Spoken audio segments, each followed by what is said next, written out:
একটা গাছ ছিল সজনের গাছ, ওটা গাছ থেকে কেউ থেতো করে ফেলেছে, মানে ইচ্ছা করে গাছ থেকে উপরেই ফেলেছে। হ্যাঁ, ওরা আসার আগে ফেলেছে না পরে জানি না, আমি তখন আমি ওখানে দেখিনি। হ্যাঁ, আর আমি তো গলিতে যাই না, গলিতে সবসময় যাই না, কোনো কারণ না হলে, কোনো কারণ যদি খুব মানে কম্পালসারি অথবা খুবই দরকার হয় তাহলে যাই। যেমন আমি ওই বাইরে কিছু ঝাড়ু মারার কাজ ছিল, সেটা সেরে আমি গাছটা দিক ছেড়ে, গাছটা তো আমি তরতাজিও দেখেছিলাম সজনে গাছটা, ওটা সজনে কি নাজনে আমি জানি না, কিন্তু সজনে বা নাজনে কোনো একটা গাছ। তো ওই তখন আমার মাসি এসেছিলো, কিন্তু তার আগে ওটাকে ভেঙে ফেলেছে না পরে আমি সেটা জানি না, কিন্তু ভেঙে ফেলেছে গাছটা। আপনি শিওর ভেঙে ফেলা হয়েছে? হ্যাঁ, গাছটাকে তখন আমি খুব কাঁদছিলাম, তারপরে আমি বাড়িতে অনেক কেঁদেছি, চলে যাওয়ার পরে মাসি খুব কেঁদেছি, তারপরে কাঁদতে কাঁদতে হয় কেন দাঁড়িয়েছি, হঠাৎ দিচ্ছি একটা অনেক সকাল থেকে নিয়ে অনেক কেঁদেছি। হ্যাঁ, কেঁদে কেঁদে খুব কেঁদে তারপরে দেখছি, মানে আমি তো সহজে কাঁদি না,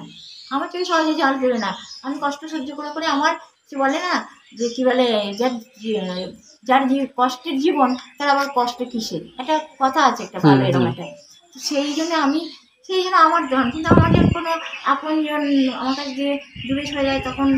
তখন তো আমি, কারণ আমি তাকে তো আর এই না যে আমি অনেক বড় থেকে বাচ্চা বয়স থেকে তাকে চিনি। তো সেই ক্ষেত্রে আমার অনেক কষ্ট, অনেক কাঁদছিলাম, কাঁদতে কাঁদতে কী করেছি, আমি এদিকে তাকিয়েছি একটা কুত্তা,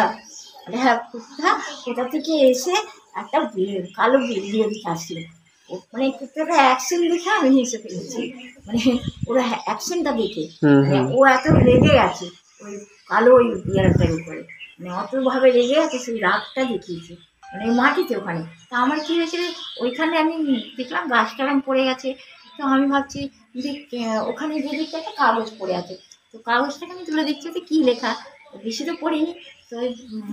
কী একটা পড়লাম এখন মনে নেই, যাই হোক একটু পড়ে আর ফেলে দিয়েছি, মানে নিচেই ফেললাম, মানে আমি ওই সময়টা আমার এত দুঃখ মনে তা বলবার মতো না। তো এরকম একটা দিন সেদিন গেছে পরিস্থিতি, পার্থকে নাকি আমার ভাই পার্থ আর আমার মাসি এসেছিলো, এরকমই ব্যাপার। তো আমি কী বলবো, সে খুব খুব খুব গা থেকে খুব খারাপ লেগেছিল গেছে, কিন্তু সেসব ব্যাপারে তো সবাই যদি যদি ভালোবাসতে জানতো, প্রতিবেশী বলো বাচ্চারা কমসে কম কাঁদতো, দুঃখ করতো, আমাদের হৃদয়ের সম্পর্ক শক্ত, সেখানে অনেক রিস্কের ব্যাপার থাকে,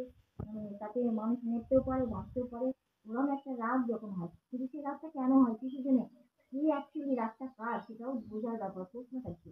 যে রাগটা আসলে কোথা থেকে আসছে, কার মারফতে ওই রাগটা প্রয়োগ করা হচ্ছে। সেই তুলনায় আমি যখন তার মধ্যে ওইরকম একটা ছোটোবেলা থেকে যে ওরকম রাগটা দেখি, তখন আমি ভাবি একদমই না, হতে পারে না ওটা আমার মাসি,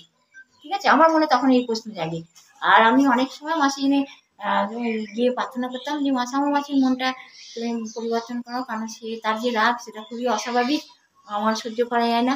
তো কিন্তু আমি তার ব্যাপারে কোনো রকম কোনো রাগ, কিন্তু তার মধ্যে যখন আমি কোনো খারাপ কোনো দিক দেখতাম তখন অবশ্যই আমি বলি, এবং তার ব্যাপারে যতটা ভালো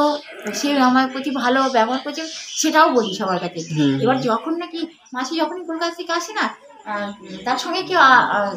কেউ আসুক বা না আসুক, সে মোস্টলি একাই আসতো, রানাঘাটে নামতো, রানাঘাট থেকে মিষ্টি নিয়ে আসতো, রসগোল্লা, আর কত সুন্দর এক হচ্ছে কী বলে ওটা, গোলাপ জামুনকে লেডিকিনি বলতো না,